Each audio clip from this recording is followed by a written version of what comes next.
hal mar waxaa soo wada galaya meherada dad aad u tiro badan isla markaana waxa ay gabadha ka iibsanayaan dhammaanba alaabtii meesha taala laakiin xaqiiqdu waxay tahay in dadkan oo dhan soo diray gabadha ninka qaba oo faqiirnimo gabadhan u sheegtay isla markaana u jilaya laakiin daqiiqada kadib markay soo baxday waxay la kulmaysaa ninkeedii oo la taagan ninkii kale taasina wax la yaab leh ayay noqonaysaa waxayna ku leedahay waxan maadaa ka dambeeyey laakiin si degan ayuu ugu leeyahay ninkan ayaa ii sheegay inuu meherada aad ka shaqayso wax kasoo iibsaday anna waanu mahad celinayay ninkii kalena wuxuu ku yidhi haa waa runtii wuxuuna usii raacinayaa in ninkiisa yaraantii ay isku fasal haayeen oo ay aqoon ka dhexayso kadibna ka waran maanta shaqadaadii buu ku yidhi si wanaagsan ayay igu soo dhammaatay islamarkaana si guul leh ayay igu soo dhammaatay ayay ku leedahay oo maanta waan ka joogaa taasina waxay noqonaysaa wax iyada aad u farxad geliya isaguna ugu hambalyeynaya guriga ayaa la imanaya oo waxay qaybinaysaa lacagtii mishaarkii ay soo shaqaysay adi laftigaagu lacagtan oo kale waad ka samayn kartaa Facebook iyo TikTok iyo YouTube weliba shirkadda Maamuus waxay ku samaynaysaa TikTok account loogu talagalay in lacag laga sameeyo isla markaana aad u korsanayso oo adigu dhisanayso laakiin lagaga soo furayo wadamada eligible-ka ah ee lacagta laga sameyn karo Facebook page iyo YouTube waliba dhamaantood iyo wixii cilada inagu soo celiyo muuqaalkeeni islaanta ayaa dabcaysa inay gabadha runta u sheegto laakiin wiilka kale ayaa ka soo dhex galaya oo wuxuu ka oranayaa ka dhac hooyo xilligii loogu talagalay maaha in arintan la sheego oo isaga ayaa joojinaya gabadha aad buu yaabisa laakiin isagu beentii ayuu sii xoojinaya oo beentii ayuu sheegay wuxuu ku leeyahay hooyaday waxay aad ugu farxday lacagtan oo wali ma jirin qof sidan uga fikira oo anaga xaasaskaygiiba faqiirtinimadan ayay nagaga tageen habeennimadii markay arkaan inay seexatay waxay sameynayaan inay shir isugu yimaadaan isla markaana ay yidhaahdaan sidan adeer laguma noolaan karayo waa inaynu gabadha runta u sheegnaa isla markaana dee xaaladeena dhabta ah aynu tusnaa waxaa imanaya gacanyarihii wuxuuna ku leeyahay waa run waa in gabadha runta loo sheegaa waa hubaal wayna jeclaan doontaa waa inayna la sii noolaan doontaa maalintii xigta waxaynu arkaynaa hoteelkay ka shaqaynaysay inuu mudanuhu imanayo isla hoteelka gabadhii weyneyd walaalaha ayeen iyo ninkeedii ayaa jooga kadibna waxa ay ku diganayaan gabadha yar iyadoo ugu faanaysa fargalkeeda iyo hantideeda isla markaana way bahdilaysaa marka uu ninkeedu soo galo iyadoo xagga dambe taagan tahay dadka eegaya inay ka mid noqotay la damcaysaa laakiin waa la kala tuuraya dhulka ay ku dhacaysaa walaasheeda ayay dharbaaxaysaa iyadoo bahdilaysa isla markaana waxay ku leedahay meeshan looguma talagelin dadka noocaaga inay yimaadaan inaad mar dambe halkan timaadana muhiim maaha waa inaad ku noqotaa ninkaagii faqiirkii isla markaana isaga gurigiisa aad joogtaa looma baahna inaad adigu shaqayso kadib iyadii ayaa soo boodaysaa waxayna difaacaysaa ninkeeda iyadoo ku leh ninkaygu maaha saad moodayso waa ninka karti badan kanaad haysato asistankiisa ayaa u sheegaya in la bahdilaya halkan xaaskiisii qoyskii oo dhan xamaantooda ayay soo urursanayaan iyaga oo u hiilinaya gabadhooda ama gabadha u dhaxday mar kale iyadii ayaa ka argoosanaysa walaasheed oo bahal dhabaxa ku dhufanaysa isla markaana waxay ku leedahay anigu ma yihi cidaadi moodayso oo kaalay maanaaba dib iiga aarsanaysa ayay taagan tahay haddaan ka aarsan waayo mawrka hooyada ayaan ku jiraabay ku tiray kadibna ninkeeda ayay caawimo weydiisanaysa waxayna ku leedahay naagtan waa in laga saaraa meesha haddii kale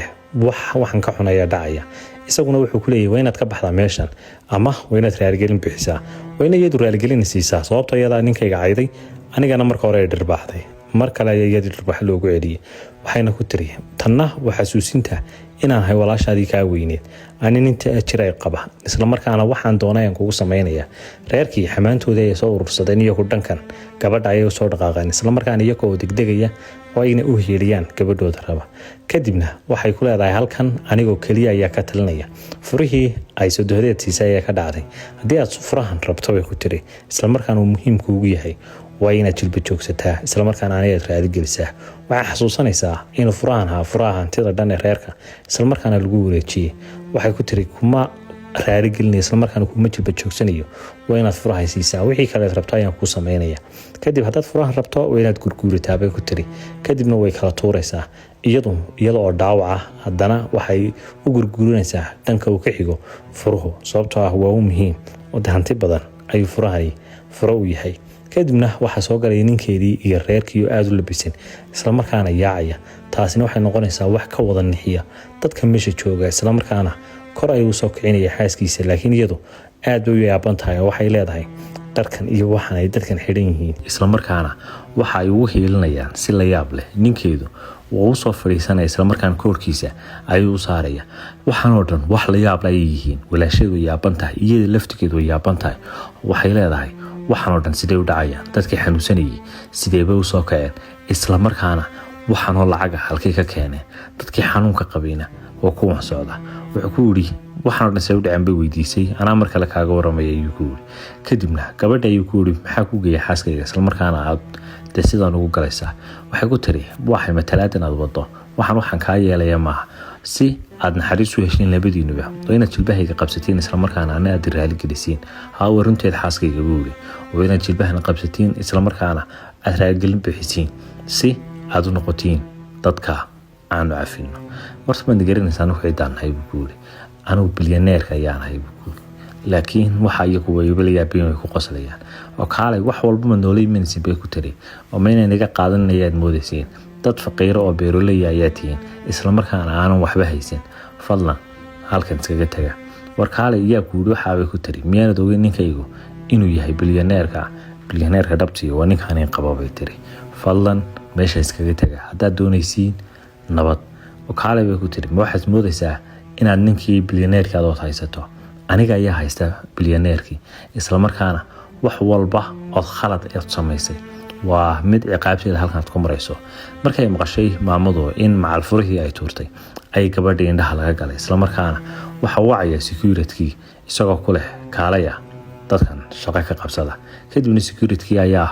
ku odhanaya waay diyaar baan nahay mudane annaga ayaa ka adeeganayna xaaskii baa mar kale aad u yaabtay isla markaana waxay tiri waxaan jilin ka badan de waxaanoo lacaga halkay ka keeneen malaha waaba bilyaneerkii runtii may maaha aduu yaray baaba nafteedii isla markaana isqabsatay iyadoo jilinka iyadna qayb bay ka gashay waxay ku tiri bilyaneerka dhabtii waa ninkan isla markaana imka laga waraabinayaa khaladkaaga iyo wixii aad gashay walaasheed qosol bay jabsatay waxay tiri nin waxaad ku hadlayso horta maad garanaysaa ninkeedii bay yidhi dadkani way kaftamayaan kadibna amar baa la siiyey bodyguardkii inay ka adeegtaan waana la garaacayaa arintaas waxay noqonaysaa arrin yar ka yaabisa furiyeeda ayaa lagu wareejinaya bannaanka ay soo baxaysaa waxaani sidee ku dhacayaan isla markaana waxaan wadada lacagtaad ku karaysatay waa lacag intee leeg waxayna arkaynaa markii bannaanka loo soo baxay inay ku leedahay waxaanoo dhara maxaad lacag ugu khasaariseen laakiin isagu wuxuu sheegayaa inuu bilyaneer yahay laakiin taasi iyadu kama aaminayso igada kaftanka bay ku leedahay waxaanoo dhan maxaad u khasaariseen oo maxaa dhacay haddaan taanjiriin noqono anu waan nacabahay dadka taanjiriinta bay ku tiri ragguna haddii ay lacag yeeshaan way isbedelaan isla markaana rag xun ayay noqdaan nolosha caadiga ah ayay raggu ku wanaagsan yihiin dumaroo inagu taamad aaminsantihiin haddii ragga soomaalidu lacag helaan inay isbedelayaan kadibna reerkii waxay ku leeyihin meymeri lacag ma lihin waxaanoo dhan waxaan u samaynay si adigan kuu badbaadinay ilaa odaygiibaa bukaankiisii ku noqday islaantii laftigeeda ayaa bukaankeeda ku noqotay kadibna waxay iska soo kaxaysteen mootadan yar iyagoo aad iskugu faraxsan qoladii ayaa soo baxaysa walaasheedii ninkeedii iyagoo aad u burbursan islamarkaana gacanna soo mariyey waxayna leeyihiin waa inaan ka argoosana kuwan islamarkaana sidan fudud kagama hadhayno waan iga argoosanaya bilyaneerka markaan la kulmo laakiin uu bilyaneerka yahay maboogaba gurigii markii la yimid reerkii tala ayaa ku ciirtay islamarkaana waxay aaban yihiin meelali iyo meel ay wax ka bilaabaan waxaan ciddii qasteedaba ka baxda bay taagan yihiin islamarkaana hooyey waxaan adigaa keenay fikradan ee keen xalkeedii ayuu wiilkii taagan yahay dee ma garanayaanu ismalahayn gabadhan inay sidan oo dhan dadka lacagta leh iyo lacagtaba ay u necab tahay maan moodeyn ininka ayaa waxaan oo dhan sababee keena xal ayuu taagan yahay eedayn ayay isku jeedinayeen dhammaan qoysku waxa uu istaagaya daaqadda wuxuuna arkaya xaaskiisa halkaana wuxuu leeyahay inaan maclaa noloshan kula noolaado xaaskayga anigu waan ku qanacsanahay islamarkaana waan ku faraxsanahay waxaynu arkaynaa xaggan kale reerkii kale oo dhaqaalo burbur ku dhacay islamarkaana waxaa lagu leeyahay khasaaro weyn ayayna soo gaadhay isagana xaaskiisa ayuu ku eedaynaya wuxuuna ku leeyahay waxaanoo dhan adiga ayaa sabab ah sababtoo xafladii muhiimkeen tagnay buuq iyo xiin ayaad nagaga soo saartay waxay ku leedahay anigaa ku haya fikrad kale islamarkaana waxaynu iibsanaynaa dhulka ay degan yihiin waxaana kasii iibinaynaa bilyaneerka taasna wataaynu ku heli karno hanti badan maalintii xigta waxaanu arkaynaa labadoodii oo wada shaqaynaya halka labadii kalena ay shandad lacag soo qaateen islamarkaana ay diyaar u yihiin inay eriga dhanbe iibsadaan islamarkaana ay bilyaneerka ka iibiyaan markay soo galeen bay la weydiiyey oo kaalay bilyaneerka degan gurigan foosha xulna muxuu yahay bal ii sheeg mise aniga ayaad igu kaftamaysay waxay ku tiri noocaas oo kale jawaab uma hayo ee danta aad leedahay ka sheekee kadibna guriga ayay xoog ku galaysaa islamarkaana ujeedada ay u socdayn ahayd inay dhulka iibsadaan ayay kala hadlayaan laakiin wuxuu u sheegayaa dhulkan inuu isagu leeyahay islamarkaana ma ogaba iska daa gurigana eriyadan oo dhan inuu horey u iibsaday islamarkaana isaga hantidiisa ay noqotay taasina wax la yaab ayay noqonaysaa waxaana la keenayaa dokumentiyadii taasi ayay aada loo yaabaya waxayna leeyihin waxaan rumaysanayno maaha inaad rumaysatiin iyo in kale dayaaba iniga raba xaaskiisa laftigiisu markay aragto arrintan aad bay ula yaabaysaa isla markaana waxay noqonayaan wax la yaab leh. waa markii koowaad ee uu soo kaxaynaya casho kadib markay isguursadeen isla markaana waxa uu diyaariyey hadiyado aad u badan oo gaadhaya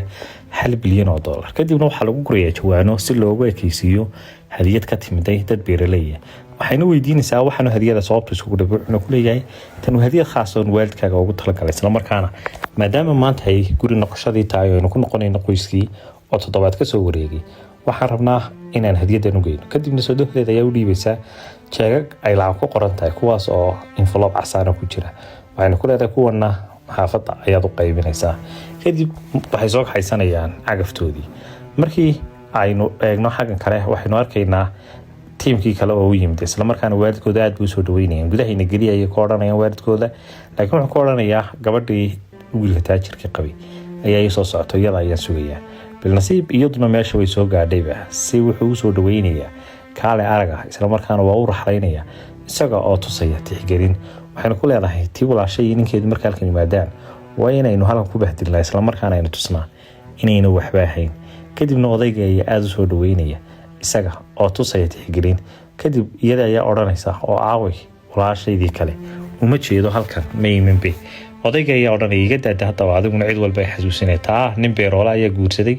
uma maleeya inay dhawaanahan imanayaan laakiin wayba soo gaadheen iyagoo cagaftoodii wata isla markaana wax la soo dejiyey hadiyadii $1 bilyan ahayd kadibna aabba way ku leedahay hooyo hadiyadahan wadiya khaas ah oo qoyska hanay qabin igu talagaleen kadibna odayga ayaa ku odhanaya hadiyadaha noocan ah in gurigeyga la soo geliyo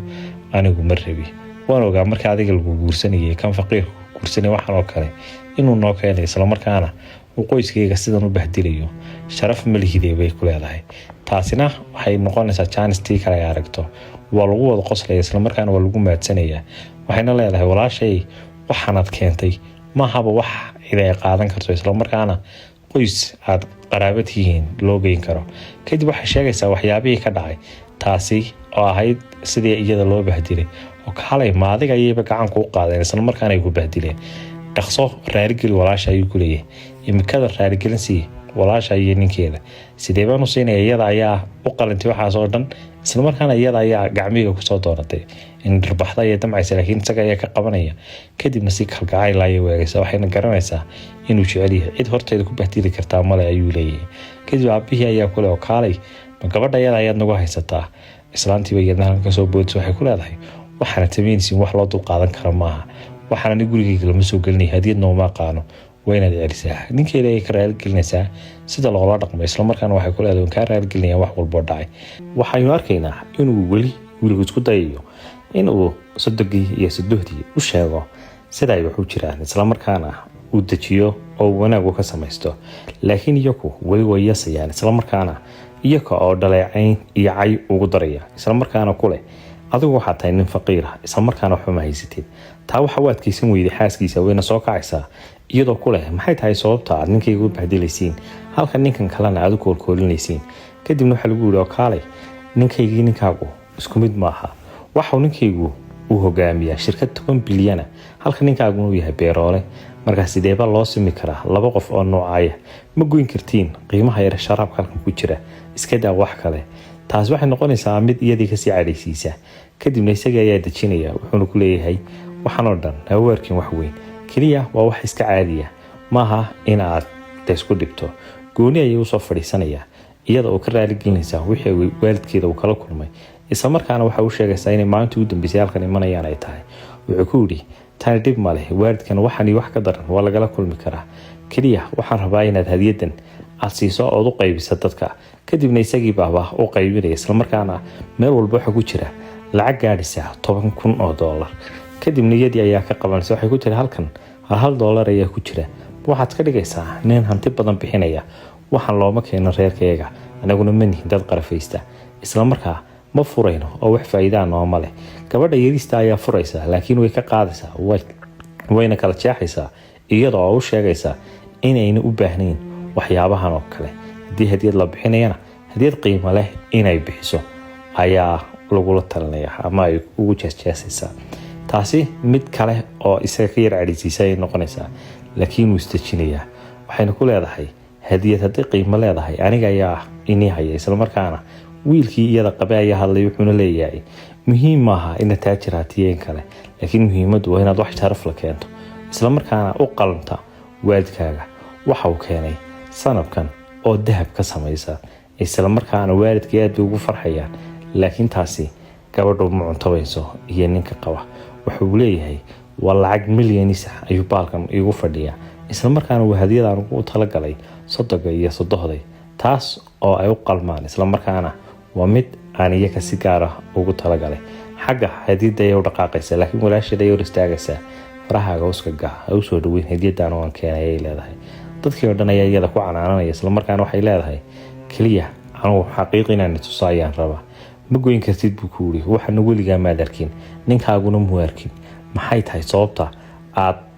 anaga noogu cadaynayso birtii ay soo qaadatay waxayna ku dhufatay sanabkii laakiin sidii la filayay may noqon waxa ka soo daatay caro aad u badan taas oo baalkan gebigiisuba ahaa wax fayga isla markaana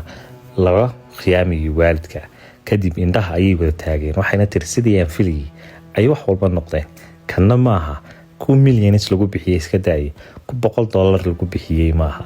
odaygii ayaa yaabay wiilkay la wada weydiiyay sidee waxaan u dhacay maxaa dhacay qof walba su'aashiisaga ayaa lagu soo celiyay laakiin si degan ayuu yiri waxaan waxa khalday qoladan ka dalbaday iyagana ka warami doona sababtoo ah anigu xiriir waxaan leenahay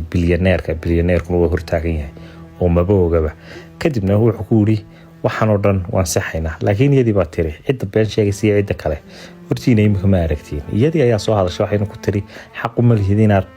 wax ka sheegto waxaan anagu keennay kadibna waalidkii aad bay u caloodeen iyaga oo la yaaban waxa meesha ka dhacaya wuxuu yiri imika waxa la hadli doonaa bilyaneerka isagaana qoladan marin doona dee abaalkooda isla markaana dariiqad ku ridi doona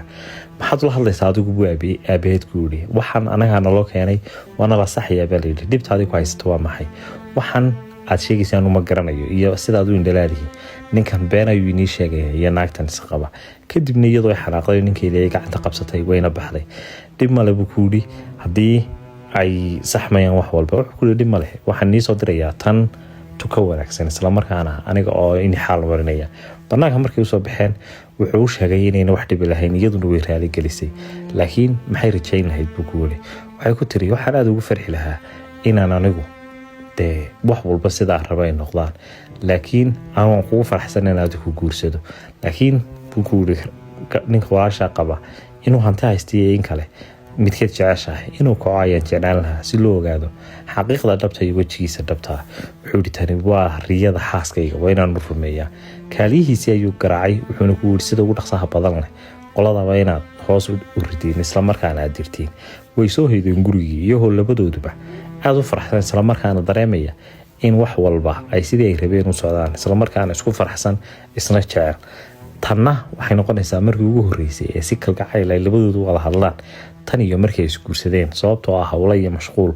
ayay ku jireen mid walba midka kale eriyo qurux badan oo jacayl ayuu ku leeyahay iyaga oo isku sheeganaya mid walba sidoo midka kale ugu farxsan yihiin inuu noloshiisa ku jiro qaybta xigta ayay noo balana iyaba waxa soo kordhi doona haddaad nagu cusub tahay like saar muuqaalka noo sii share kare magaalada kugu soo gaadhayna commentiga noogu qor